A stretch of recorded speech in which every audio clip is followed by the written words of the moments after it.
Brilliant. Okay, good. So what we're going to do is we're going to start off.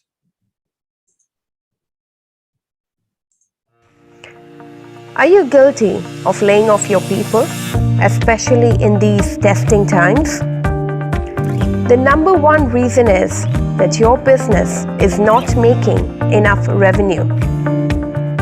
Sales is the lifeblood for any business. And the truth is, most entrepreneurs are not good at selling. The truth is, sales can be tough, frustrating, maybe embarrassing. And why? Because 88% of CEOs and business owners have never professionally trained themselves in selling techniques. They rely on sales teams to drive their numbers. We understand your frustration. Today, after 20 years of hands-on selling experience and achieving more than $100 million in sales revenues, the 10x Sales Mastery for CEO and entrepreneurs has learned that sales is a game of numbers. Selling can be fun, and especially once you win, it's liberating, it's fulfilling, and very rewarding. Not just for you, also for your family and your employees. Good salespeople are the first ones to get hired. Good salespeople are the last ones to be fired. Our mission is to impact your life with a winning sales acumen. The proven 10x Sales Mastery for CEO and entrepreneurs will equip you with the perfect elevator pitch and positioning. It is backed with an intensive weekly accountability tracker that guarantees the performance to make your business revenues not only consistent but also predictable. So here is your challenge. If you want to get really rich, then train yourself in sales like your life depends on it. Because the truth is, your business surely does.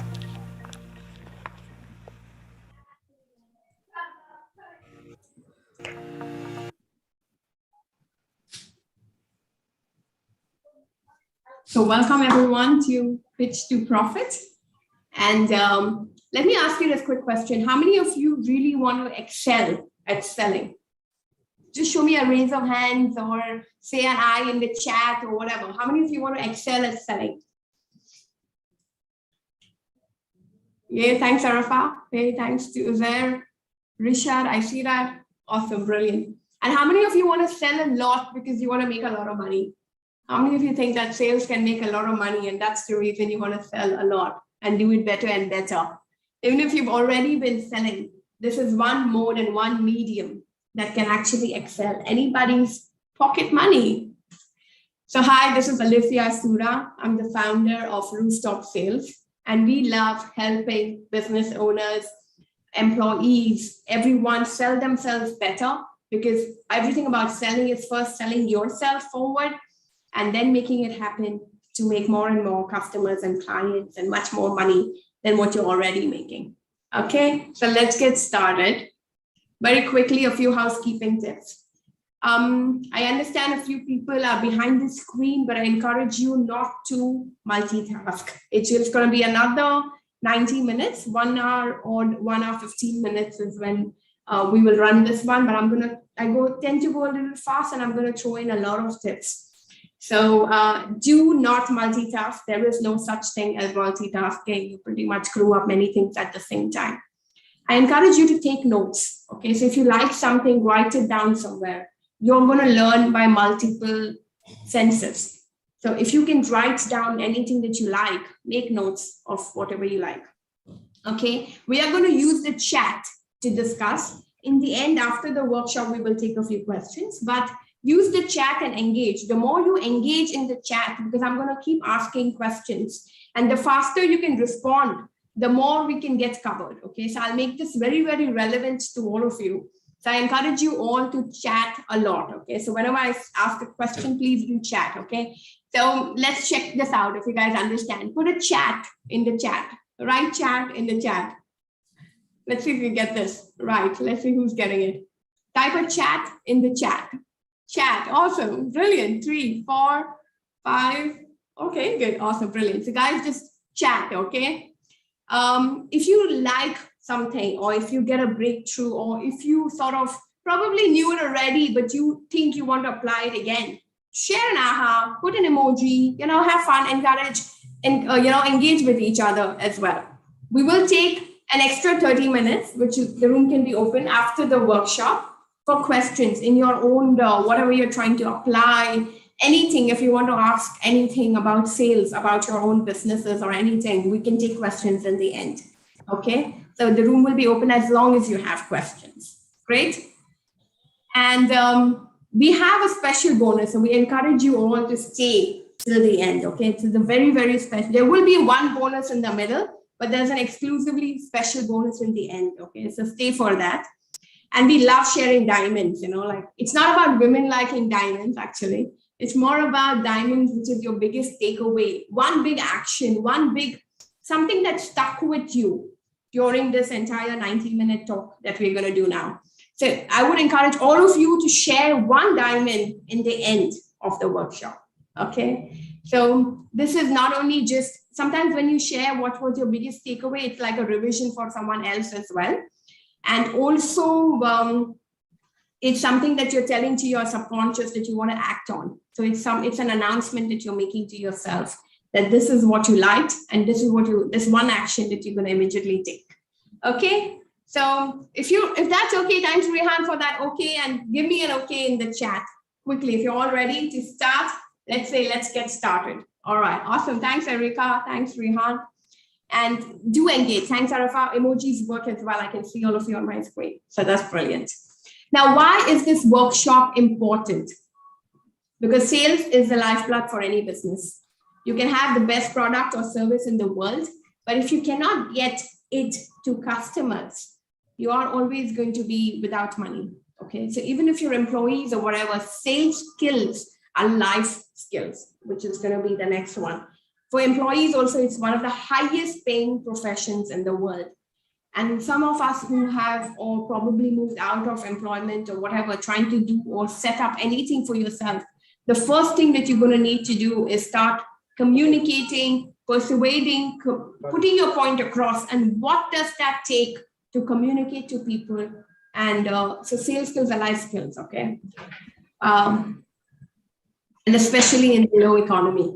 In this low economy, I would tell, that you have to, people are talking to the same people that they have been talking to. Okay. I'm not sure if you get this. In the last 1 year, people continue talking to the same people they were talking to in the last 3 years. What does it take to get out and talk to a brand new person? What does it take to get out and talk to a brand new industry? So there's 2 ways to increase your sales. You take your products, whatever you have, and take it to a new customer, which we all do and we try to do. But there's a second way to grow your sales. You take the same product and take it to another industry. How do you make it relevant for them? Or another way is you take a new product and take it to your same customer. So these are very easy ways and easy tips to increase your bottom lines. Okay, so how many of you are business owners and how many of you are employees? Give me an E in the chat if you're an employee. If you're a business owner, type in BO. Give me a BO in the chat if you're in. Okay, good, awesome. Awesome. And what about the others? Yeah, E and BO. Awesome, brilliant. I like that, Arafa. And the ones who are E, are you guys in sales or are you non-sales? If you're not sales, then write NS. If you're sales, write S.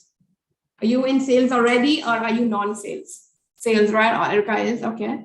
Non-sales, okay, awesome. Employees and non-sales is one, and there were 4 employees, but okay, brilliant, I get the point. So let me ask everyone now, employees and business owners, what's your relationship with selling? Do you love selling? Do you just like selling? If you have to do it, no problem, you can do it. Or do you just hate selling? Give me a like, love, or hate in the chat. Let's get to know you so I can make this more and more relevant to you. Give me a like, love, or hate. Do you like selling? Do you hate selling? Do you love selling? Love, hate relationship. Is that you love to hate selling, or you hate to love selling? Or hate, love, but not consistent? Erica, I understand exactly what you're talking about.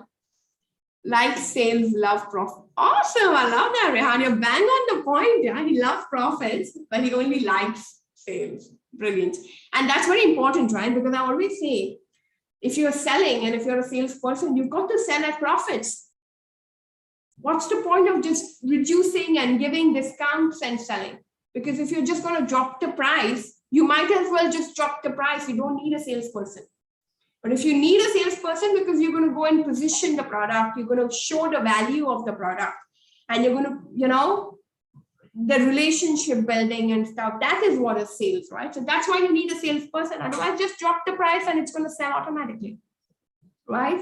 So Rehan, you're bang on the point, right? You love profits. And as an employee, I want to salute you when you say that I love profits, okay? So as an employee, it's very, very key, because I love the idea that employees start looking at the business world and as their job world as an entrepreneur. Because if the employees don't look at profits, they can't just be looking at. So, that's brilliant. So I love your mindset and it's great. Brilliant. Awesome. So thank you for sharing. Some of you, I don't think anybody said love, hate. I did get one love, hate, but if anyone does not like selling, there's only one reason that you would actually not like selling. Definitely not because you get rejected. We get rejected all the time. Okay, but that's not why you don't like selling. Okay, it's not because we are lazy, or it's not because we don't like people or anything that we don't like selling. That's not the real reason why people would not like selling. Okay, do you want to know what's the real reason why people don't like selling? We've all heard the Pareto Principle, right? That 80% of sales come from 20% of people. Actually, 80% of everything comes from 20% of everything. It's even our effort, it's even our, anything that we do. The Pareto Principle is real and is correct in everything that we do. But then does that mean that if all the sales are brought by only 20% of the people, does that mean 80% of the people are just useless? How can we get more from that? And how can we get at least another 20% of that 80% to do more? So even from our efforts, you normally sometimes see that 20% of customers give us 80% of our revenues. Sometimes you will see 80% of our customers give us 100% of the problems. You know what I'm talking about? There are those nagging, complaining, cheap customers, right? And there's always those, but there are the top tier of the customers sometimes are the easiest customers to deal with, even to maintain and even to sustain further. Am I right? So what does it take to become that 20% segment, which can give us 80% of the joy? Is the big question. Even if you see real estate, let me give you a life example right now. In the past year, how many of you think real estate was affected? See, affected or not affected? How many of you, tell me affected or not affected? Common sense, even if you're not into real estate or whatever, you can type in the chat, affected or not affected? Was affected, Erica? Okay. How many else are affected? Awesome. Not any can be for not affected, affected, affected, affected. Real estate was booming during the COVID. Properties were available at distress. Things was available at cheaper price. There was some set of sales agents and sales brokers. There were some brokers who made a lot of money at this time. If you're just a salesperson, there were people who were leaving countries and who were going away. So of course, for owners, it was affected. But if you think from the mentality of a broker, you're just a salesperson. All you have to do is people who are distressed, you need to find them, and you already have a database of investors. You just have to do that handshake. Investors have been able to get property at almost 30% below the original value in this time of COVID. So what do you think now? Was real estate affected or not affected? So not affected or affected, right? So the point is, it's how you see it. But when you're a salesperson, you've got to find opportunities in what you're doing. If you continue doing what you've been doing for the last 20 years or 10 years or whatever, and you're not going to change your angle and change your perspective, find a new something going off for someone else. The world has got a 7 billion worth amount of population out here. There's always a benefit from somewhere else. Can you change your customer profile? If you keep talking to the people who own real estate who are getting distressed, then, but can you change your customer segment? Who's getting anything that I'm talking about? If you're getting it, say getting it in the chat. You're understanding the point I'm trying to make. So there were 20% of the salespeople. So 80% of the crowd here said affected, but there were 20% of the brokers who went and made a lot of money here right now. Because whether you're selling it at distress or whatever, you make your commission anyway. There were a lot of brokers who made a lot of money at this time, especially on luxury property, especially on the top tier property, because the rich people were the ones who were continuously buying. Okay, so getting it, right? Thanks, Erika, Rehan, awesome, brilliant. So the only reason you won't like selling is because you're not winning. Okay, if you're closing deals, there's no way you will not like selling, whether you've ever trained yourself in sales or not. It's not, and you're probably not winning because something is wrong in your process. Up or down, it's like that trading market, right? Whether the market's going up or down, you can make money if you know how to sell. Okay, cosmetic sales increased during COVID. Really? People are sitting at home. We didn't wear anything. We go out. So I'm not sure. So Richard has another opinion, right? So that's great. So you're probably not winning because something's probably wrong somewhere in your sales process or in your mindset or in your thinking or whatever. Eyelashes, nice. So anyone who cannot sell is not going to like sell. That's it. Okay. So if you, and honestly, sales is like that, you know, when I started my journey into selling very, very early, and it was really tough. And I mean, it's very, very stressful, right? Sales can get very, very stressful. And I'm going to tell you more about that later. But it's like that vampire who's tasting the first drop of blood. When you make your first one and you make your second one and you make your third one, then you will never, ever stop. Who knows what I'm talking about? Raise a hand if you do. If you understand, if you make your first ones, you will never even go back to those small deals. You will only want to over it and come over it and do the bigger one and do the bigger one. Period. When you figure it out, you will only go higher and higher, and you will only go more and more, and you will try to do group deals, and you will. So when you understand, it's a science. Once you figure it out, you will never go back. And you just want to keep making more and more money, because sales is equal to income. And that's how we call it. So the point is, it's like riding a cycle. Unless you do it, you're never going to get the hang of it.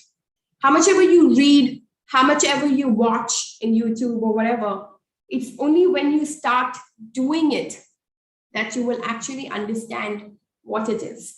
So when I started selling initially, I used to be miserable, to be very honest. I mean, I started at the age of 16. I was just in school. I just finished my, 10th grade. And I started selling for some pocket money. But literally, I would figure out so much, and I would learn, and I would, try to go prepared into that meeting. And then I would go cold feet. When I would go in, like I promised myself I'll do 1, 2, 3, 4. I'm going to talk like this. I'm going to say this. I'm going to whatever. But when I'm in, I'm cold feet. I come out without anything done, like literally 2 points out of 10.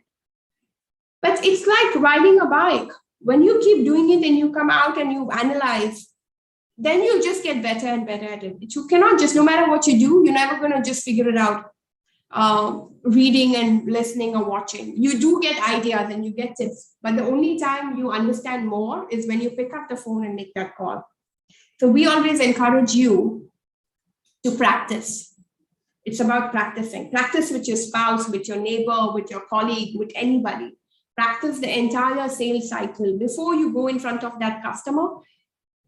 Go, if you see those movies of sales, and they will always be talking to themselves in the toilet or in the car that they're driving, and they look mad, right? Salespeople look crazy, but they're always practicing their selling skills in the car. So you go through that entire dialogue. What will the customer say? How are you going to reply? Go through that entire process. And this is the biggest take. If you take away this right now and you start actioning this, your chances of closing will at least become 50% more. So you're getting this. Okay, so this, I wish I had some ahas on this, right? My toy sales got increased, but apparels got declined. And the reasons are obvious. Okay, brilliant. Yeah, people have more time. Or parents have less time to entertain their kids.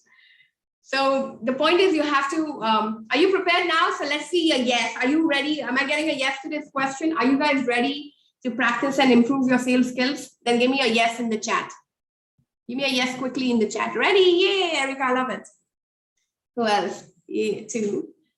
Come on, guys. Engage with me faster so we can do more.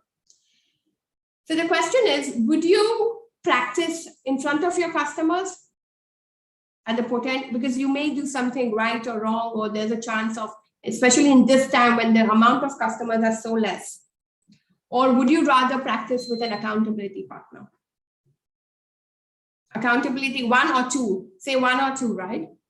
So always practice everything that's going to happen. You already know what the guy is going to say. He's going to say either this or that. So you've got to run the entire cycle in your mind. And you have all the answers. Don't tell me you don't have it. You have all the answers. Just sit down and think. Before you go in front of that meeting, practice. And practice is about speaking. It's not just about reading or just about writing. You've got to be dialoguing. You've got to get it out of your mouth. And that's the only way it goes into the back of your mind, which comes to the top of your mind. Because everything you know, it's at the back of your mind. It needs to come on top of your mind, refresh memory. Okay, so you've got to be thinking and think through that little conversation you're going to have with whoever for that 30 minutes or 15 minutes or even 5 minutes on a phone call. But you've got to go through that. Okay, are you guys ready? I've had that a little time. But let me quickly tell you, since you guys are here, I love it. You guys have given your time. That's the most valuable. And I'm going to make sure you get a lot of value. Are you guys getting value already? If you're getting value, say value now in the chat. Okay, so I'm going to make sure the next 1 hour, I'm going to give you a lot of value. Okay, so let me quickly tell you who is this not for. No, Roy, you're not getting value. Oh, okay, then maybe you already know what I'm saying. So not yet. Okay, brilliant. So what do you do, Roy? Just tell me, introduce yourself in the chat. Okay, so do tell me what you do. So this is not going to be valuable for you if you are a I know it all kind of guy or girl. Okay, I say you're right. If you know it all, you're right. Okay, so you may not get a lot of value. Logistics marketing, I get that. If you're looking for a get rich quick, there's no such thing. You've got to work, you've got to give action, and you've got to, that's the only way it goes forward, okay? If you're not an action taker, if you're not going to take some points and start working, there is no quick, you may get some smart ideas to do faster or quicker or whatever, but you've got to be taking actions, okay? And if you're not a sort that invest in yourself, which you guys have invested time already by being here, so time is a much more valuable resource than anything else. Time is something that you cannot stop, okay? It goes away. So time is the much more valuable resource than money. So the fact that you guys are here, it shows that you guys have invested time, because a person is going to live only for 80 years. Some of us may have already crossed half of it, at least, like between 30s and 40s, right? So we've already probably passed 40 to 50% of our lives, and we're only going to have the rest half. So if we can expedite, what's got us from there till here is probably not going to get us from here to there. We need to equip ourselves and learn the next level skills to get ourselves out there. Okay. Thanks, Roy, for sharing. Tell me what's your biggest challenge in sales. So I think you joined in a bit late, so I didn't get to know, but tell me what's your biggest challenge in sales, and I'll make the rest of I try to make it as relevant as I can. Getting customers. Awesome. Brilliant. Okay. Excellent.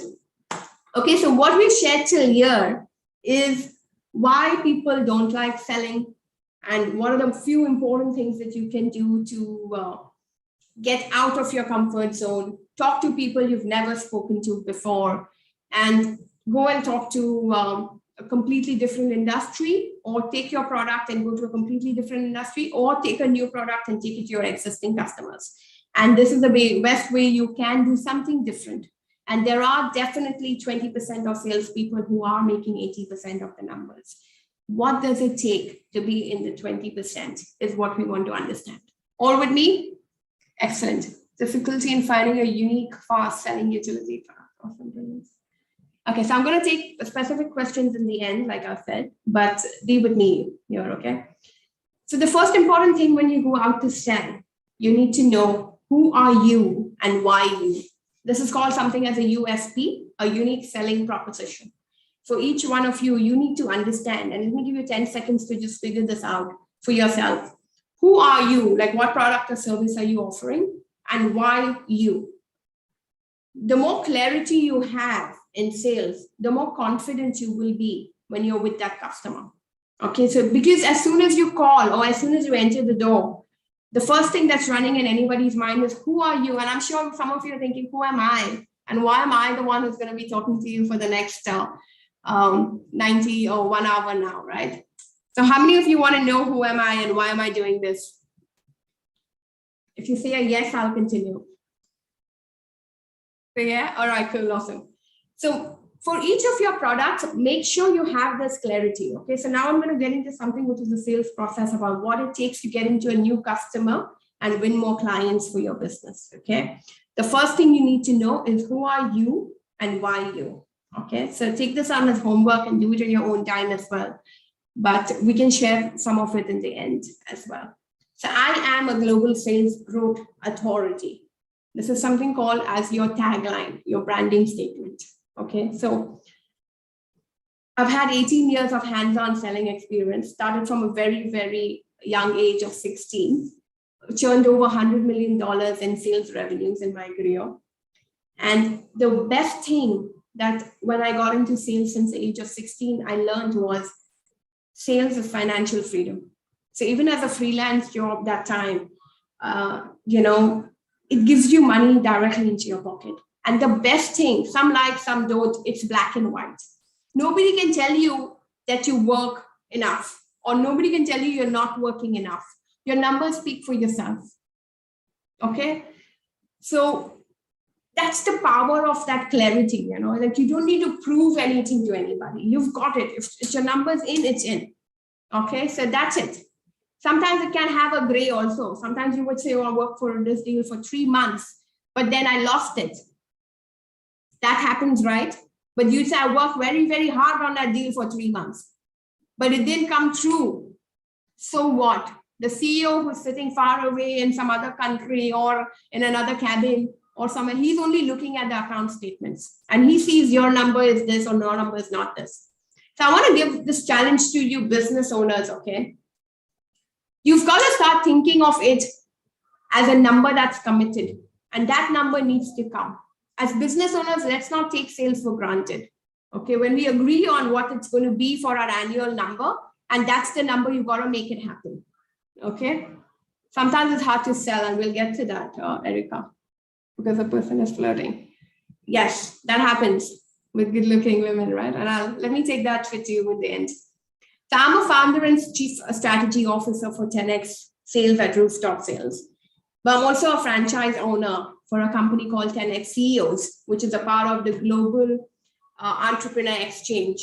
Now, for the business owners out here, we all know if you're a business owner, you would know how challenging a business can be.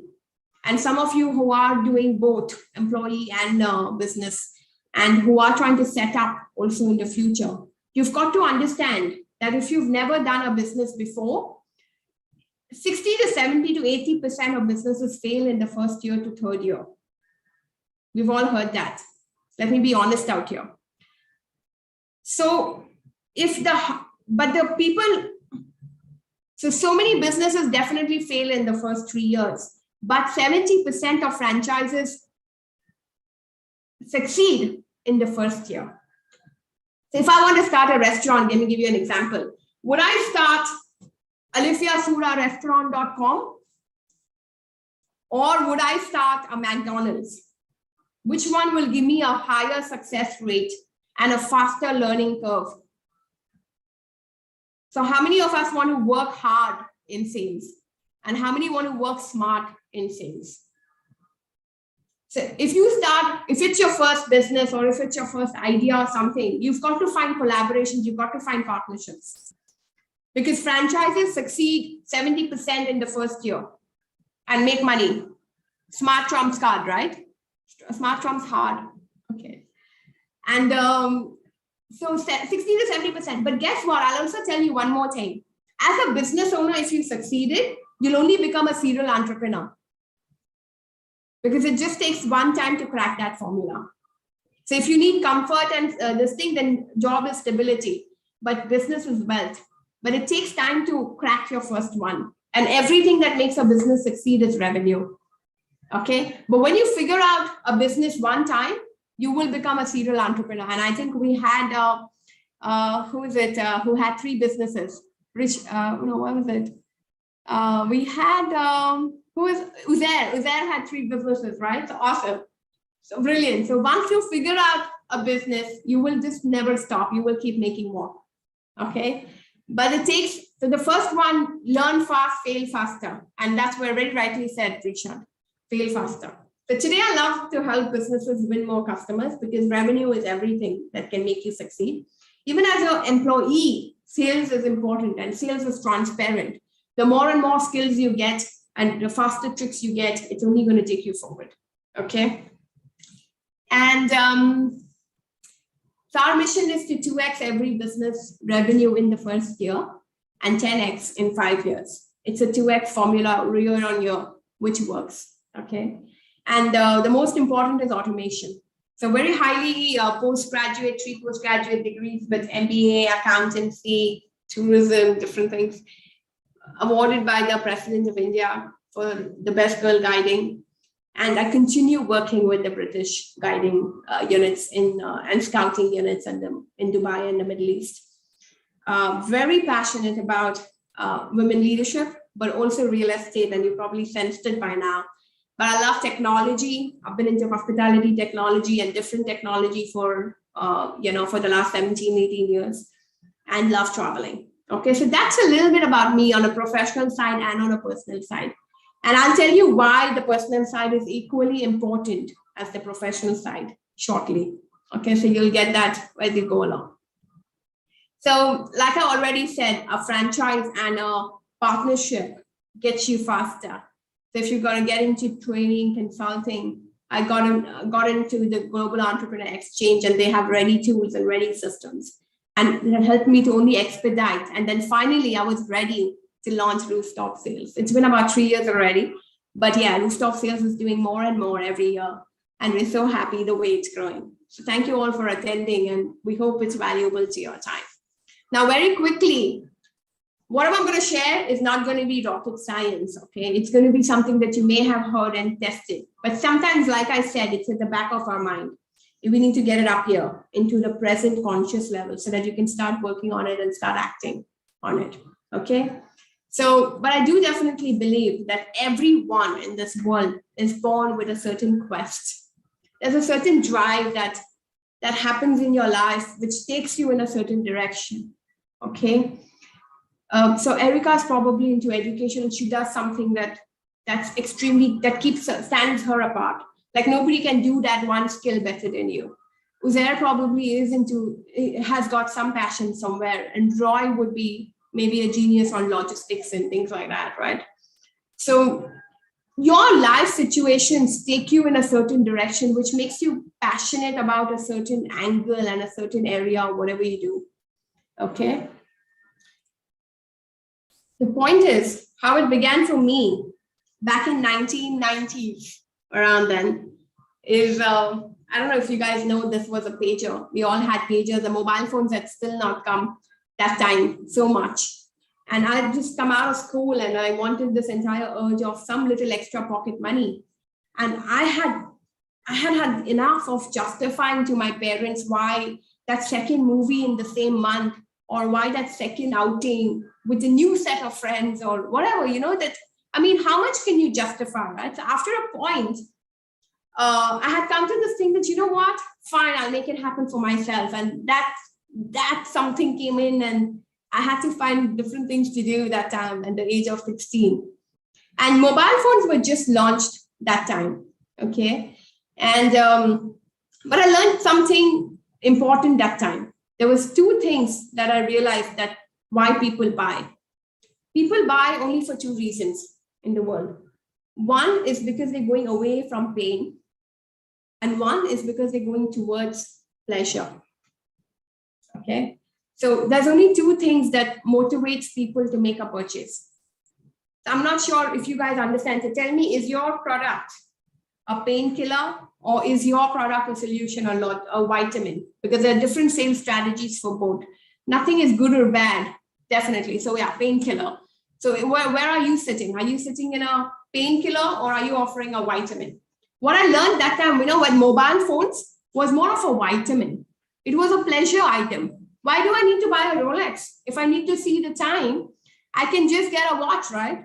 But no, people want a Rolex. Some people, ladies want a Louis Vuitton, like a normal purse does not work. Now they're moving towards pleasure. But if you just really need to get into a train or something, then you're just going to take a train ticket or a taxi or whatever, right, to commute. But some people want to go in a Rolls Royce. So you're getting the idea? So tell me, what are you, shark bite and mosquito bite? What's that? Yeah, okay, I understand. So is it just a pinch with a mosquito or is it a shark where you're going to like run like a crazy guy? Okay, like I get you now. So the point is that both work, okay? Somewhere in your offering, if you have a chance to show a pain, because pain drives people, like the shark bite is going to drive people 2.5 times more than a vitamin. Okay, so somewhere in your offering, if you could have something that addresses to a pain, and then you upsell and you add more value to increase the pleasure, that makes sense. So this is a part of a pricing strategy, or even if you're employees, you want to think how you can make it, what's the biggest problem of your customer? That's what you want to see. So when I got into, so in my 16, I went into SIM cards. And India, where I come from, was a very cutthroat competition, not like Dubai where we have only you and Etisalat. It's cutthroat competition on so many. And Vodafone, which was today, that time called as Max Touch, is the company I got in with. And every SIM card I would sell, they would give me 50 cents US dollars, like 25 rupees, you know. So it was like 50 cents or dollar that they would give me for every SIM card that I would sell. Okay, so very, very small. But what I learned that time is something what I call today as a high ticket sell. You know what's a high ticket sell? Definitely those people were not from the middle class where I probably come from. They were definitely a different segment, much higher than my contact list or my reference list or people around me. Were probably from a different level who were maybe using just pagers, maybe not even that. But there was this segment who was buying mobile phones that time. You know, the incoming and the outgoing calls were horrendous. And the mobile phones that time was like, you know, the Nokia, you know, like a pencil box, literally. It was so big and fat and, you know, and that was the time. But today I understand that was something which we call as a high ticket sell. How do you sell to a premium market? How do you sell to people who's beyond your, how many of you want to sell to the next segment? That you're done, you've exhausted your current, now you want to get to the next segment of the customer. And how do you reach out to these people? Was the bigger question. Okay, and it wasn't easy because everyone around me was definitely not buying mobile phones. Okay, and, but over time, something changed. And after a lot of reading, learning, whatever, sales became the reason for my financial independence. Because what works with sales, even if you're an employee, is incentives and commissions. The whole company can have a pay cut. But if your numbers are coming and if you're exceeding your targets, you're going to get bonuses and much more bonuses and a much higher incentive. Okay, so I could manage to get lump sum amounts from incentives, which comes from a yearly amount, and I could put them towards real estate. And that's how I started my journey towards FIRE. And this happened very, very early when the first one came. But the most important thing I want you to understand now is on the other side is, and this has a very important point, which is going to be relevant to you. If you want to succeed in sales, this is going to be an extremely important point for you. Okay. The most important thing is that when those deadlines would come, because in Dubai, we could buy off-plan properties back in 2000s or whatever, right? When they started launching, and you could buy off-plan, but you have to pay them in installments. And what would happen if you miss an installment? Can you tell me? Can you type in the chat? What would happen if you miss an installment? So say I paid the first and the second and the third installment, but now I didn't have enough money for a penalty. Okay, what else could happen? If I did not have the money to pay the next installment, what else could happen other than a penalty? I lose my property, right? Because they would just hijack it and they don't even return your initial amount. They take the property and they don't even give you that money back. How many of you know what I'm talking about? So this was the situation when it was a life and death situation, and I had to make sure I have enough for the next installment. Okay, I had to sell better, but I had to also make sure I sell fast. I had to make it profitable, because obviously, like one of you said, if it's no profit, so why would anybody give me incentives, right? Then why would the company pay you if you were not making profitable sales? It had to be predictable. This was key. I could not have Ramadan and no numbers in Ramadan. I had to make it consistent, and it had to be predictable. When I say I'm going to get, I have to get that amount, because no matter what happens, I could not afford to miss my commission check. Obviously, salaries never pay for properties. It's only the incentives that could pay for this, because I could sell more and keep getting more. Okay, so if you're business owners, salespeople are always driven by commissions, and you've got to work out a proper KPI structure that can allow them to scale and sell much more than what you even set as a target. Okay, because then they can make much more, and that's what drives most people. So there's been sleepless nights, a lot of Zig Ziglar books, all of them most of the times. And still, when I would go in front of the meetings, I would be cold feet. And that's the fact of life. Because only with practice and only with doing more, and even after losing a lot of deals, that you start improving. You start practicing with your customers. What else do you do? And then you start losing deals because you didn't do it perfectly. And somebody else came and did it perfectly and they took that deal. And that's killing you, right? How many of you know what I mean? Right? So, but when you get better into your game, that's the face you have. How many of you want this face? Say, I want it. Say, I want it. Come on, let's do it. Let's tell ourselves that we want that face, right? Because it doesn't matter what you do or what time you come to work or whatever, right? Because if your number talks, your number talks. Yeah? Only Erica wants it. The others are like. So when you start doing your number, it's liberating, and it will never let you stop. Okay. So now with this story, I want you to tell me, what is the secret sauce to succeed in sales? What do you think? Type something in the chat quickly, all of you. What do you think is the secret sauce to succeed in sales? What is the most important thing? What is the secret sauce to succeed in selling? 4 P's, okay. Great. Product, price, promotion, and okay, guys, tell me what's the most successful, what's the most important, understanding the real needs, okay? The placement, okay? Good. Go ahead, Roy, tell me what's the most important thing to succeed in selling? Speaking ability, great. None of these. The most important sauce to succeed in selling is the why. Why do you want to sell more? Why are each of you here in this workshop for 90 minutes? Why did you decide to be here? Why do you want to succeed in sales? Why? Why is it important for you?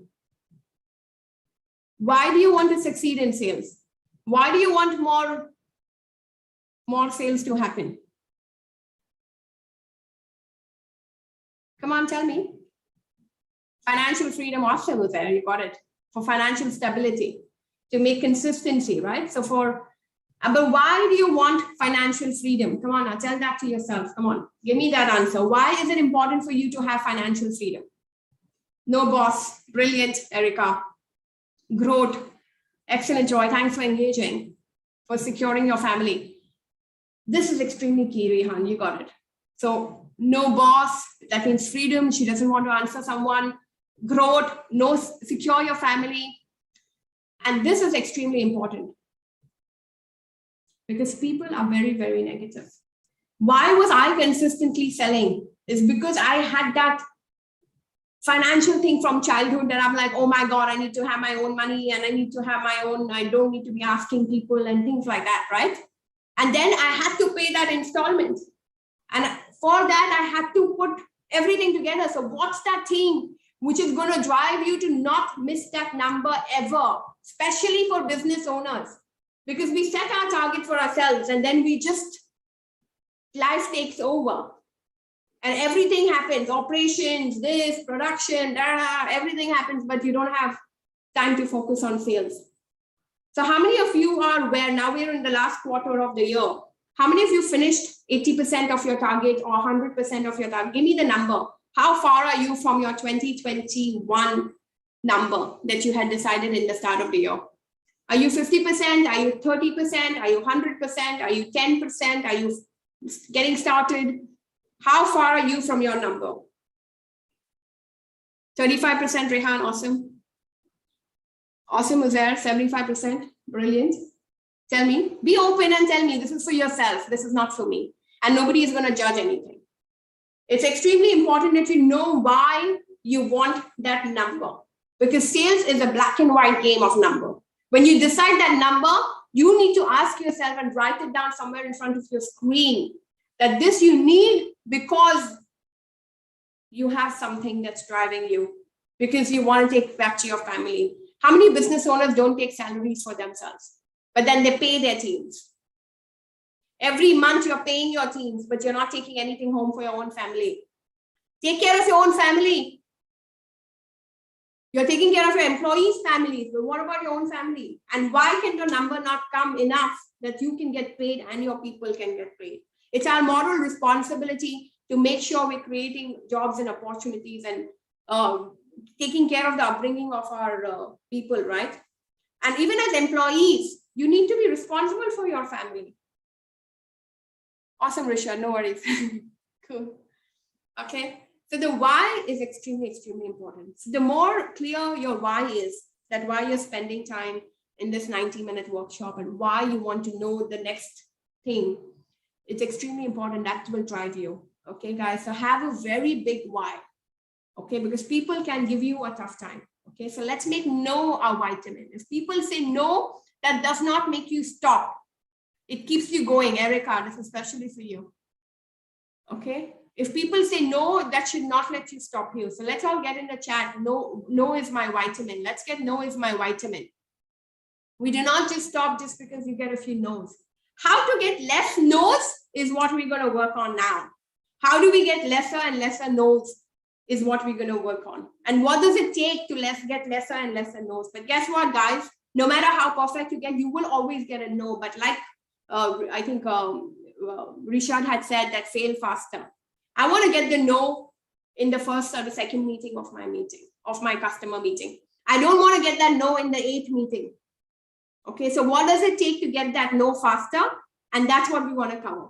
Okay, so I'm definitely unstoppable today because I love selling and I've only got better day in and day out. It's been 20 years of hands-on selling all the time, but it took me 20 years and I've read almost anything, and especially when you start teaching. And this is what I want to share with you now in the next, half an hour or so. Okay, so if you're ready, let me know. I want to know. Say I want to know in the chat now if you want to know what it takes to get lesser no's in your business. Okay, I want to know. Awesome, Erica.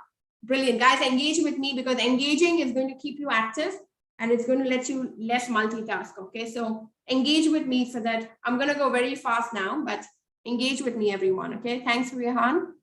Nafisa, welcome in and engage, please, guys.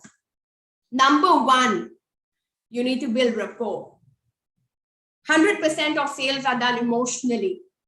Okay, normally they say 90 and 95 and all that, but 100% of sales decisions are made emotionally.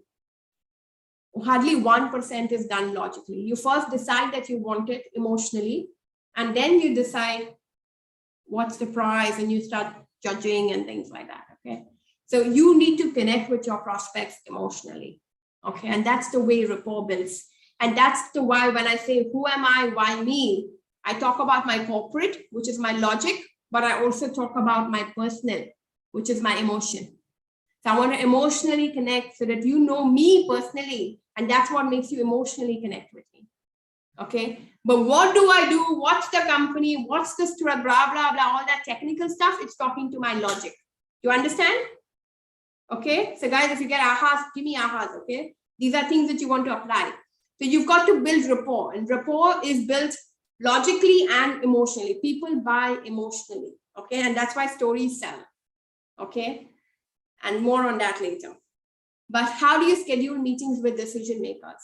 So you can build rapport, but is he the right person? Okay, so this page is going to tell you everything. After working 3 months on a deal, how many of you have this face ever? Come on, be honest. Come on, tell me. Justify it logically, right? Let's be honest, you got it. How many of you ever had this face? Say I in the chat. Come on, guys, let's be honest. I still have this face. If you're in sales and if you've never had this face, that means you've never been in sales. You're faking yourself. Let's own up to it. Okay. So this happens all the time. Okay. So how do you know if you're talking to the right decision maker? Sometimes I'm talking to the finance and the procurement takes the decision. Sometimes I could be talking to the CEO, but the finance controller takes the decision and he closes the deal. Sometimes I'm still talking to the CEO, but the IT manager will go and take the decision and give the order off to someone else. It happens. You can be talking to the topmost guy, but he still may not be the decision maker. How many of you know what I'm talking about? Especially when you go B2B, you need to be talking to the department heads because sometimes they have the ownership in making the decisions. Okay. And sometimes you want to be talking to multiple department heads. And what does it take? There's something called as a large account tapping, where the organization is like this, but you need to be tapping on the top, on the middle, on the bottom, as well as the secretaries and the receptionist. And what is the strategy to talk to the right decision makers? Okay, we go for all events, right? Everyone goes for networking events. But then you come back and send emails all about yourself, so self-obsessed. And the customer is like, what's in it for me? What does he do? He deletes it and puts you in junk. And he puts you as a spammer. But that's not what you send on an email. So what emails do you need to send? How do you deliver a sales presentation that's built to close? Some people are just proposal junkies. Send proposal, send proposal, send one meeting, one call, this, send proposal. Sorry, guys. No proposal goes until the rapport is right, the decision maker is correct, he's engaged with you well, and it's gone from cold to warm, and you know that deal is coming. Some people will chase you for your proposal. Why? Because he wants 3 quotations. He's already decided who he's going to buy from. He will just call you for the 2nd and the 3rd quotation. How many of you know what I'm talking about? Say aye if you understand. So you don't want to be the 2nd and 3rd quotation. Okay. So unless you know that the deal is yours, you're not sending anybody stupid proposals. Go take a break, go have a coffee instead. Okay. So you got to understand which person is just wasting your time with asking for proposals. If you've not built the rapport, there's no chance in hell you're closing that deal. Okay. Unless you're selling chewing gum, then maybe yes. Okay. How do you follow up? How many times do you all follow up? Let's get in the chat. How many times do you all follow up on one deal? Let's get the number. Once, twice, 5. What's the number? How many times do you all follow up? Chat. 10 times. Awesome, Erica. Lovely. What else? Who else? Nobody else follows up at all? Twice normally, yeah. Great, Rehan. Thanks for being honest. Uzair, Hussam, Nafisa, Roy. How many times do you follow up on a deal? You want to get customers, Roy. So how many times do you follow up? Twice normally. Twice. Okay. 80% of sales require 5 follow-up calls after the meeting. And 44% of sales reps give up after 1 follow-up. So after 1 to 2, you know why people don't follow up after twice? You know why? Who wants to know why? Type why in the chat. You know why people stop following up after the second call? Because they don't know what to say. Because you already called first time and you said, okay, I'll get back to you. I don't need it now. It's not right time for the order, but thank you for your proposal. I will let you know when I need it. And then after 1 week or 2 weeks, you will call them and sir, I sent you the proposal. I already told you I will call you back. Thank you for the proposal. I will call you back when the time is right. No need for you to call me. And then you'll hang up and then agree. If you agree, say yes, agree.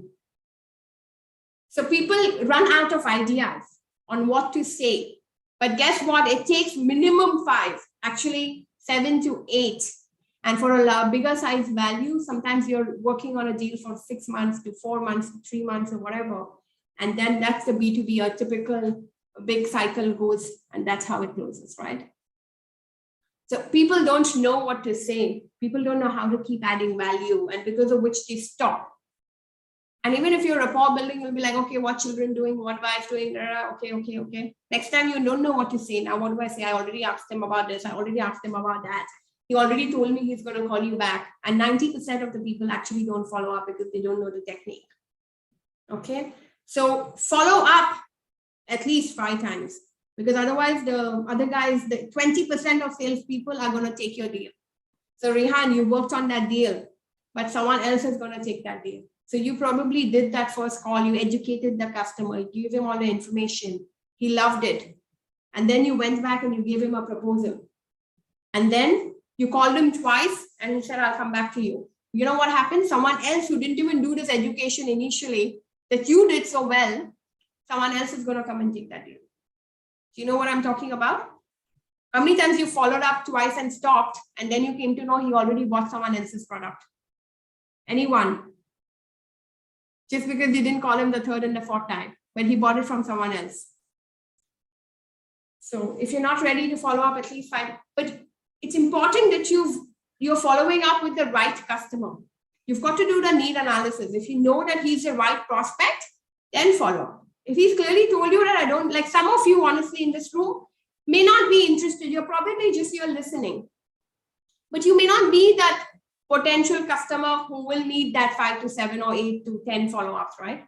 But you need to understand who you're following up. But if you're convinced that this is going to add value to them, and if they are convinced that, you know, someone would benefit or whatever, then that's the right person you need to follow up with. Okay, but what is the technique to follow up? There's a science, because sales do close with follow-ups. If you don't, what do you do if they say, we will get back to you?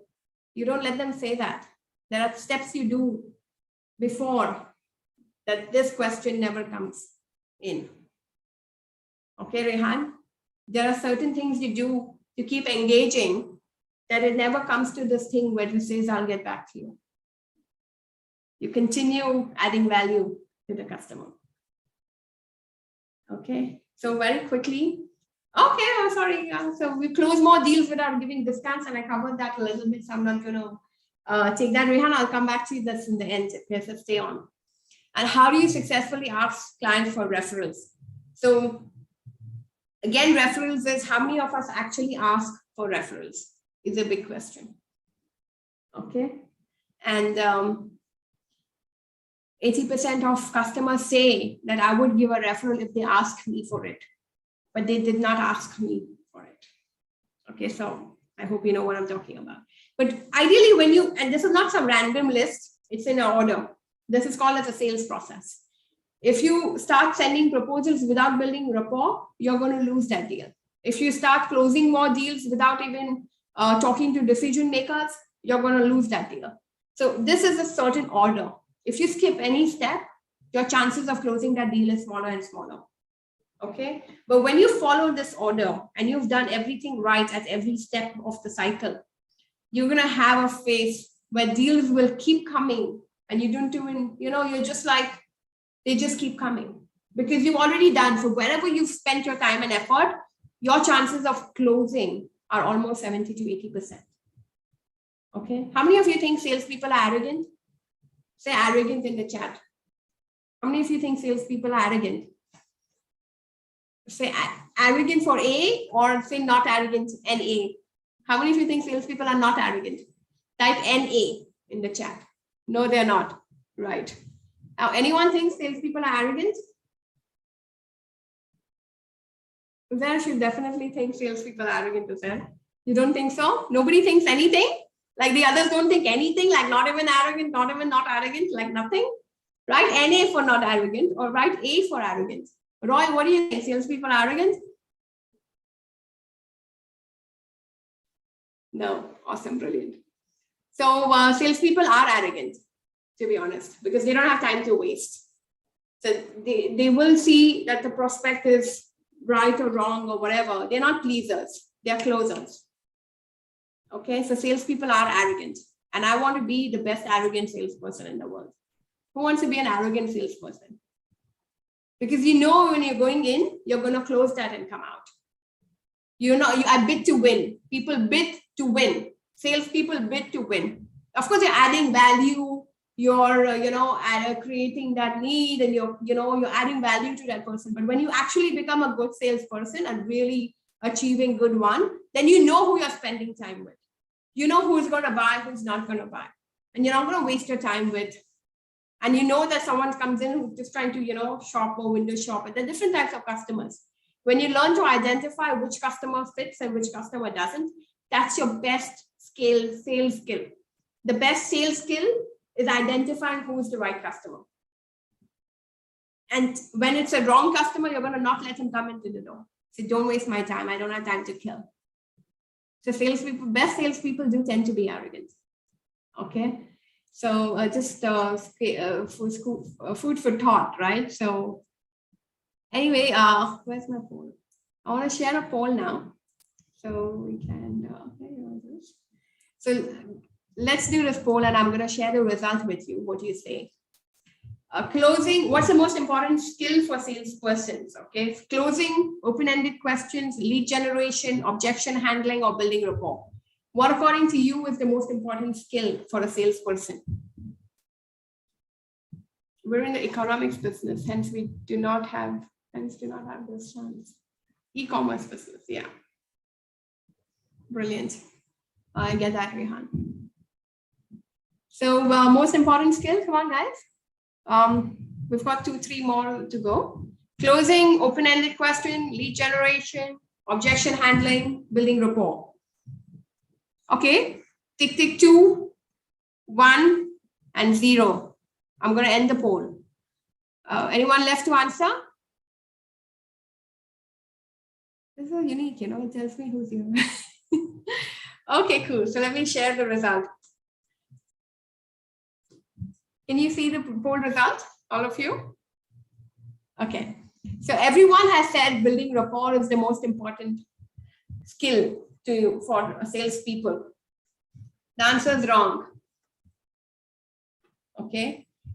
Closing definitely is not important, because if you are haggling at closing or even objection handling, you've done something wrong in the starting of the sales process, which is rapport, decision making, and all that. Open-ended questions is extremely important, because as salespeople, you don't want to be yapping. You want to make the customer talk. The more you can let the customer talking. And how do you get the customer talking? If you ask him good open-ended questions. How do you get him to spell out all his problems in his life? And then you will send a proposal, which is exactly what he asked for. Okay, so the best salespeople are the ones who don't yap too much. They just ask questions. And you can get all the information, and then you send him a presentation, which is an irresistible offer, which he can never refuse. Okay, and that's how it works. But that's also not the right answer. The right answer is building rapport, definitely extremely important. Because if you don't build a friend, they may not buy from you, because he will always buy from. And rapport has 3 levels. One is the standard level, then the second and third. The highest performing deals are the ones which is at the highest level, and there's a big science around that, which we share. But the most important from this is lead generation. That's where the workshop started, if you remember. Like I said, everybody is talking to the same people that you were talking to in the last 3 years. How many of you knew me before? If you didn't know me before, say no in the chat. If you've never known me before, this is the first time you're seeing me on ever, then say no in the chat. No, is there everyone? I did not know any of you before, correct? So who do you build rapport with? Who do you build? If you're just going to talk to the same people you're talking the last 2 years, the most important skill for any salesperson is to get into a brand new audience, talk to a brand new customer, or take a new product and go to your old customer, or take your existing product and go to a brand new customer. And this is the most important skill for any salesperson. If you do not create new potential prospects, then you're not going to ever increase your number. Okay, the reason anyone is suffering right now and their sales numbers are missed, the reason people say my customers are not paying to me. But what's your backup plan? Create padding. Instead of 1 customer, get 3, because you know 2 will not pay. Come on, this is the way you make it consistent and predictable. Okay, so extremely important skill. Okay, and that's what sales is about. It's about creating brand new opportunities and then closing it. There are different ways of lead generation, and there's a science to it as well. How do you get the right leads? How do you do the right, it's extremely important. But this is your first level of takeaway right now. Talk to new customers, okay? So how many of you agree sales equals revenue? Say yes if you do. And if you make no more revenue, how many of you agree that it would be more income? Because we always say sales equals income. Yeah, yes, no, Lafifa, good, awesome. And coming back to the why, which is the most important thing, why you want to sell more. What does that more income mean to you? Let's get it in the chat from each of you. What does that more income mean to each of you? If you sell more and you get more customers and you get more revenue, it's financial freedom. Amazing, Uzair. And it's consistent and it has to be automated, Uzair. That's how it has to, even as an employee. Like when I was in Samsung, that was my last job. I used to be with Samsung Electronics. So we used to run $52 million of annual revenue. Okay. But I wasn't doing 52 million. So it was $1 million a week, my target. I wasn't doing 1 million meetings a week. How do you leverage time? How do you partner? How do you collaborate? How do you channel? Whatever it takes to make it automation. But could I afford to miss a target? Could I afford? Our salaries were 100%, but our take home was only 60%. 40% comes after achieving target. Anybody was working for 60% in the company? Nobody. So if you don't achieve the 40%, is it even worth working? No choice, right? So you've got to make sure it happens. Okay, so money is power. And numbers need to come from sales and everything, correct? So when I was young, I thought that money and power would make me happy, and I love the sky, okay? How many of you think money would make you happy? Money and power can make you happy. Well, Bill Gates agrees. So who are you, right? So, of course, people say money is not everything and everything else can be important and stuff like that, right? But try giving importance to everything else without having cash in your pocket. So it is important. And if you can find the science, and sales is something that you don't even need your own product. You can get anything else from anybody else and go and give it to anybody else. And that's how it works. Okay. So most powerful skill for livelihood. And this skill, no matter how much technology comes in, it's not going away. Okay. It's only going to go more and more challenging. And it's even becoming more remote. It's becoming virtual. It's becoming automated. Someone said he's e-commerce, right? Rehan. So it's getting automated, but how do you keep selling with that automation word? Okay, so I want to share something with you. Are you okay if I tell you something that you could use, and it may not be for you. It's not for everyone, but it could be for you or any of your colleagues. Do I have your permission? Say yes if you do. Do I have your permission to take like 10 minutes to share something with you? And then we'll be open for questions for the last half an hour. And we have a special bonus as well in the end, okay? So just give me like 10 minutes. Thank you so much. Appreciate it. Really lovely. So just very quickly, this is CF tennis. If you know Clark the esports in UAE and Dubai, and they are the ones who host Dubai Tennis Opens every year. And Roger Federer, Nadal, Djokovic, all these guys are playing at the Emirates Aviation Club. And the CEO came once for our training, and it was very unique what he had to say. I want to share this with you. I would like to say a few things about this course that we've been attending today for 8 hours, which seems to have gone as if it was 2 hours. I essentially came to learn how Olivia was facilitating the content of the course. The main thing I've taken out of this is that my knowledge is nowhere near great enough to be able to facilitate such a lecture, if you wish.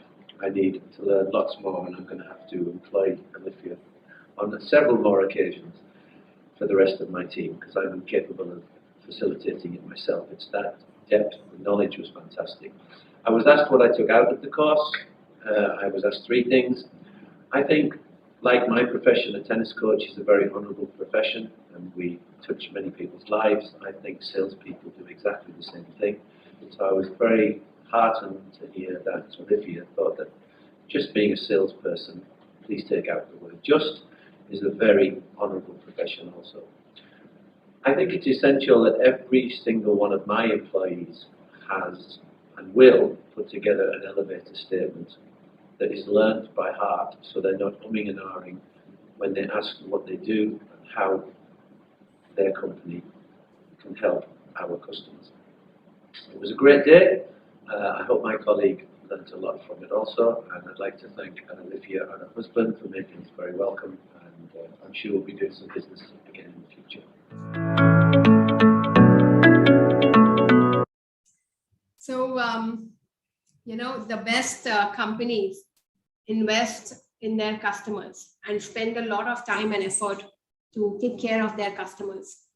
But the better companies take care of their employees. And this is what, no wonder he's so successful. And he came for this with his head of sales.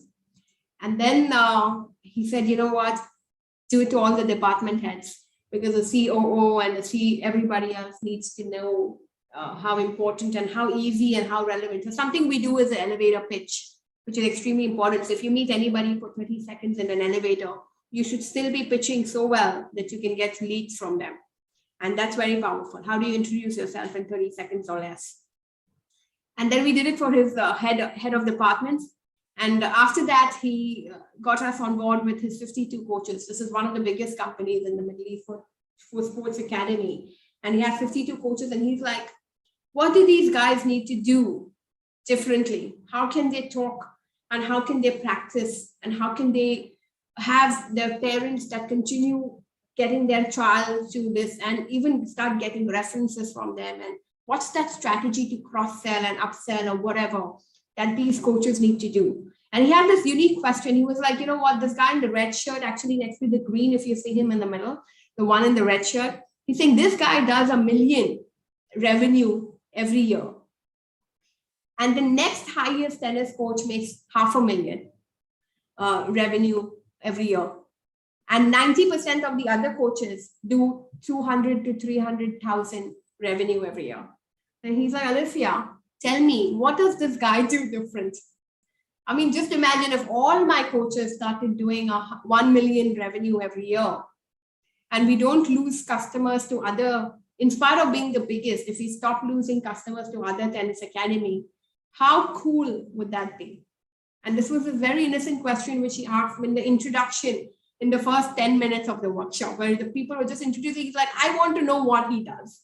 Like, how does he make? And that's the right question. The question is, are we asking the right questions?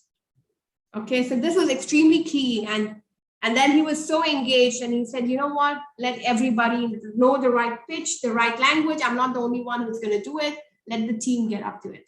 Okay, so what we really do, our mission is to help businesses win more profitable clients. It can be extremely, extremely stressful. I did tell you that sales can be something that is black and white, and it's a winning formula. If I'm getting my number, I'm getting my number. Nobody can say I'm not working. But I must tell you, it can be extremely stressful. You know why? Tell me why in the chat. Tell me, type a why if you want to know why. Give me a why in the chat. You want to know why sales can be extremely stressful in spite of being a good salesperson? Even the best sales pressure, yeah, was there? Because in 2019, I can be the best salesperson in my company, awarded.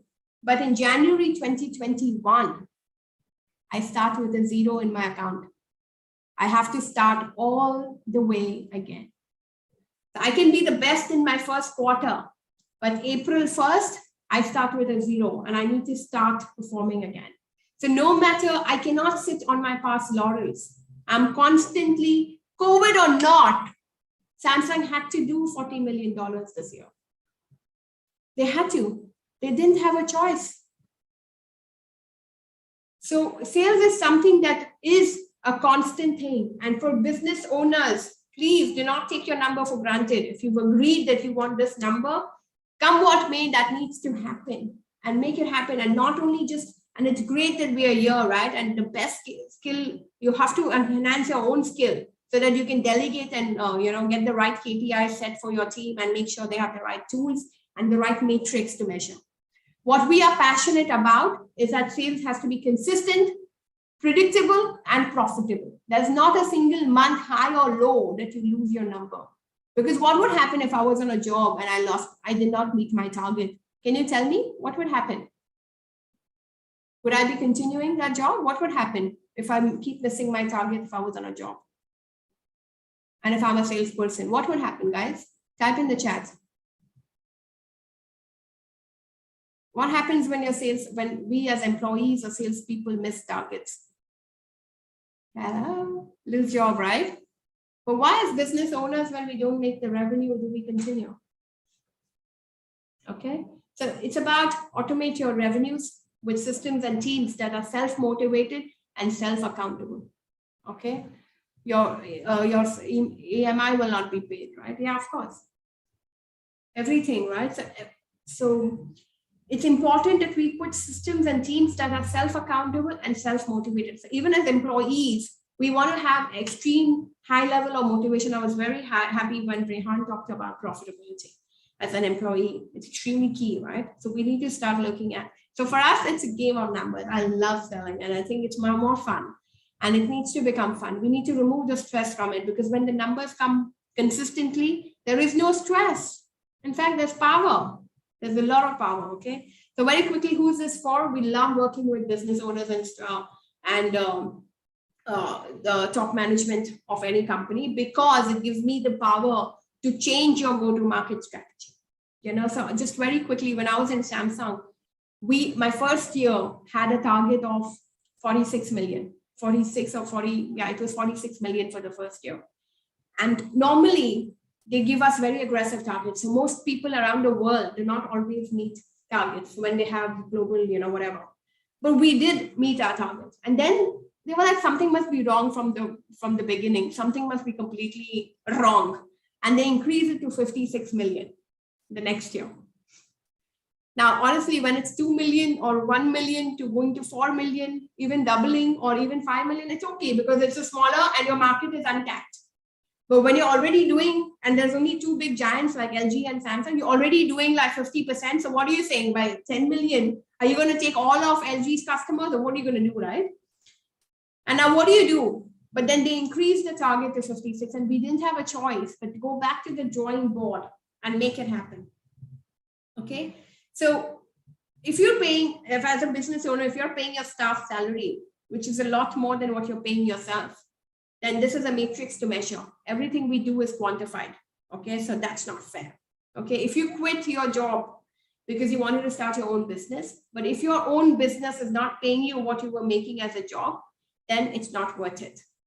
Okay, and if you've had a business for 3 to 5 years with less, but if you're not growing your revenue year on year, then it's degrowth, something like inflation. Okay, and even if you're an employee, sales is the highest paid profession in the world. Okay, you will always be hired and you'll do bigger regions and you'll do global sales. It's much higher than ever. If you do this, you just got to keep investing in yourself and learning the skills. And even if you're a startup, I think some of you wanted to start a new business. Please do not ignore revenues. We work with the Startup Association in Dubai with many of these, hubs, and most of their funding plans are backed on costs rather than revenue, and revenues don't come, so it's not good. Okay, so this is what we put together. Most important is your skills, your listening, asking right questions, opening questions, how do you rapport, how do you fab, how do you handle objections. This is something that we've put together for a 4-day program. And what's your right mindset? Because you can have all these skills, okay? But here, if you think you're not a salesperson, he's not going to like me. If you're going to think, oh, I'm Asian, maybe he'll judge me, or he's going to have friendships there. And if that all shit is running in your mind, no matter what skills you build or develop, you're not going to close anything. Okay, so your right mindset needs to be extremely important.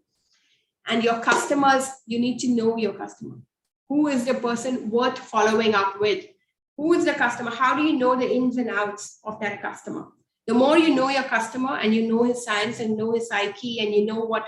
So we do something called NLP, which is neuro-linguistic programming on selling, which is extremely key. So you understand exactly how you're going to condition him and if he's going to be worth pursuing. So the more you know your customer, so skill set, your own mindset, and understanding your customer. If you have these three, your chances of closing the deals are a lot higher. And this is what we've action-packed and put into a 3-day workshop. So now you're getting the bonuses, but I'm going to share a special bonus at the end as well. So we've given the checklist, exactly what you need to do before your meeting. There'll be a ready checklist given to you. So when you go into that meeting, you need to just go through and you make sure you're going to do all these things. Okay. And after the meeting, what all did you do it or not? That's important. How are you going to block objections? There's something called as block objections. Like Rehan said, that what if they tell me something he said, right? That I will call you back, or I don't need it. Something he said, right? So how do you block that? That should never come up. Okay. That should never come up, right?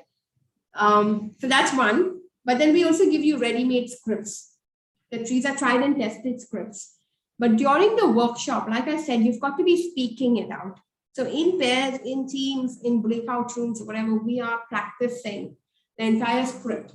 So you customize this general script to your own product and your own service, and you practice it. What you're going to say in the starting, what you're going to say on the phone, how you're going to lead generate. If the customer says, I don't have money, I don't have time, what are you going to say? It's all pre-done and pre-scripted for you. So you've gone through that entire cycling process completely in an active environment, practiced with each other. And this is extremely powerful. What to say on a follow-up call? You know, it's going to take 5 to 7 calls of follow-up. What exactly are you going to say? Okay. Zara, I'm just going to take another 3 minutes. It's just almost the last slide. Okay. If you can, but otherwise my team will call you tomorrow. No worries. So again, opening questions is extremely key. And then closing questions, because in opening questions, you get emotionally involved with your customer. But when you come to that follow-up, he stops answering your call. You know, what happens is before you send him that proposal, he will keep answering your call. But after you send him that proposal, the people stop answering your calls. How many of you know what I'm talking about? So closing questions is key. It brings you back to that, right?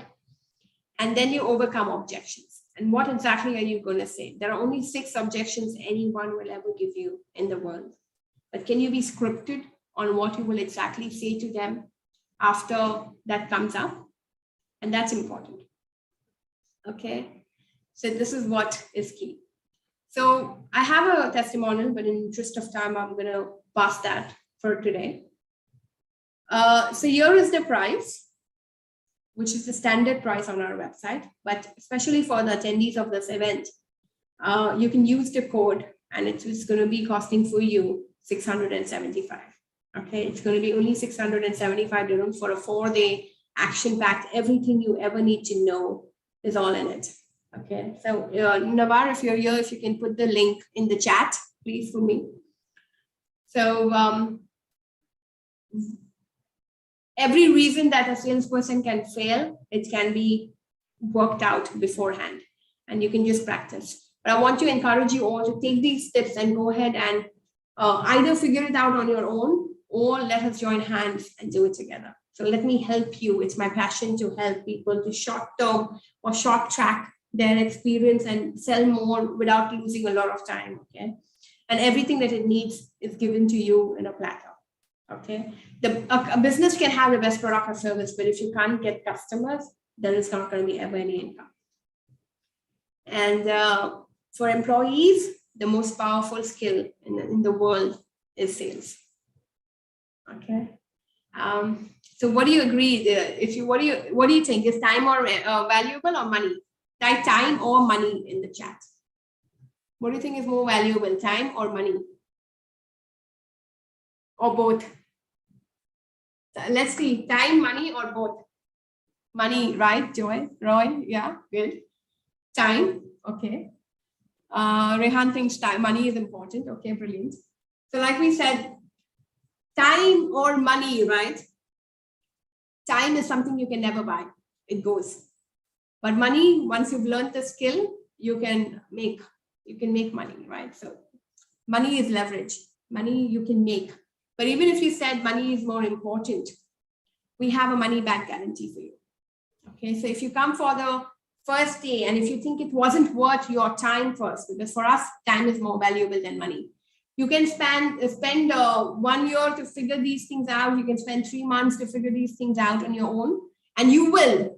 Okay, it's not rocket science. You will figure it out if you spend time and action and effort to learn how to sell better and keep doing it, and you will. There may be a few rejections. They may be sometimes get stressful. Sometimes it hurts you. You can go low. You can have your low times and stuff like that just because. But if you want the answers, you understand how the customer is thinking, what's going to protect him from saying a no, you can reduce your chances to get those no's. And that we're giving to you in 4 days. Okay, so if time is more valuable, then come for the program, because in 4 days, you're going to get a crash course on anything and everything you need to know. But if money is more important, if you think it wasn't worth your time, then in the second day, you get your money back. Okay, and now the special bonus, which we promised, which is for the next 2 days, which is today and tomorrow. You can, if you sign up right now, then you can get a buddy along for free. And it's very powerful to have an accountability partner. Now, just a few things on this. For 675, you can get 2 people to come in and do this training. But very important point for you is we do this every quarter or every 3 months or every 2 months, literally sometimes. Okay, so the next one is going to be in December because we're planning and getting you ready for next year. Okay. The point is that if you bring a buddy along, he can join with you, or he can even come in the future workshops anytime if you sign up within the next 24 hours, literally. And they can come in the future workshop, or you can attend one more workshop yourself. Okay, so you guys are all going to be in our CRM, and we encourage you to sign up within 24 hours. And that's going to get you the buddy offer included. Otherwise, 675 for one person, still, it's not a bad deal. It's an extremely valuable action pack with all the ready scripts and everything. Okay, so we hope this has been valuable for you, and do not be the procrastinator, because at the end of the day, we're all going to go to the grave. And let me promise you, none of you is going to take money to the grave with you. And you're going to go to the grave when the time is allowed. It's already announced that you're going to go to the grave at that time, right? But do not procrastinate, because definitely you're not taking money back. But let's live well with whatever we have. Let's make use of it and let's live well. So if this skill could get you 2 or 3 more sales in the same month, how much worth is it? Okay, so let me quickly give you a summary, and I'm open to take questions in the end if anyone has. Selling skill set, your mindset, and your customers. Okay, with all the scripts ready-made given to you and further customized for you in your own product and service. It's done for you, okay? And it's completely priceless, because the amount of time you would save to get the ready scripts, first of all, these are tried and tested professional scripts, and customize that in your own products and systems, and practiced with speaking and practicing where someone becomes a customer and a lot of role plays and stuff. So practicing it out completely keeps you completely ready. So you don't need to go back and do any homework at all. So that's it, 4 days, 675. Sign up in the next 2 days and you get a special buddy along, okay? And don't forget to put the rate code, otherwise you're going to get the standard rate from the website. Okay, so you've got to put the rate code, otherwise you won't get this deal. Okay, so it's only for people that attend these webinars that get this deal. Otherwise, our standard prices are 1,500. So my life's mandate, this is the second last slide, there's only one slide after, is anyone who lives within their means. So if you've sold something and if you're only selling that much, if you're selling within your means, you lack imagination. Okay, sky is the limit. Can we become like a Google? What does it take to become the next Netflix, if you will, you know, where everybody, every Tom, Dick and Harry is buying that product? Why can't we think bigger? But there's also insanity. That is your life's mandate that I've got. So if you keep doing the same thing that you've been doing till now, and you're expecting brand new, different results, then think again. Could be insanity. Okay, so let me encourage and invite you all that a mind is a beautiful servant. So if you think you need this program, sign up now. Okay, and don't listen to your gut, and gut is important. And even if you think you don't need this program, I want to invite you all to sign up anyway. Even if you think you don't need this program, sign up anyway. Because in the first day, if you don't think it's worth your time or your money, you can take your money back. So I encourage you all, don't let your mind play games. Listen to your gut, listen to your intuition, and go ahead and sign up. Okay, I'm open to questions now. So it's 675 for 4 days, 10 hours of training, 10 to 12 hours. It's a no-brainer. Okay, so that's it. That's our contact numbers, and we've got 10x sales. You can always write to us. Any questions, always taken anytime. Whether you sign up or not, we are always giving and we're clarifying whatever you need. And if you have any questions, we can take them even now. But thank you all for attending, and thank you all for being. Sorry, we went in 6 minutes over time. Sorry about that, but I enjoyed the session as much, and I hope you enjoyed it as much as I did. So why don't we share our diamond in the chat? What was your biggest diamond? What's the one big action you want to take? Thanks, Rehan. If any questions, we can take them as well. I'm going to stop sharing screen. So let me know your